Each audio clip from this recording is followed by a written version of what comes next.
আমার সাথে যেটা দেখতে পারতেছেন এটা হচ্ছে বিদেশি খাম্বা।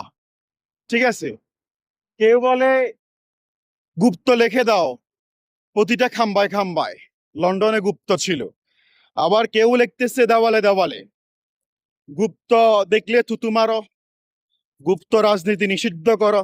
এখন আমার কাছে একটা সমাধান আছে। আসলে গুপ্ত কারা ছিল একমাত্র শেখ হাসিনাই জানে, আর কেউ জানে না। শেখ হাসিনারে এনডিএ থেকে নিয়ে আসা হোক এবং রিমান্ডের মাধ্যমে হাসিনাকে জিজ্ঞেস করা হোক হাসিনা কার জন্য তার গদি হারাইছে, কার জন্য তার ক্ষমতার চেয়ারটা হারাইছে। হাসিনাই বলতে পারবে আসল গুপ্ত কারা, যারা ডান খাতে ছিল তারা, নাকি যারা লন্ডনে ছিল তারা, না যারা দেশে থেকে নিজের জীবনকে উৎসাহিত করেছে বাংলাদেশের জন্য, বাংলাদেশের মানুষের জন্য, গণতন্ত্রের জন্য, না তারা। হাসিনা একমাত্র ভালো জানে।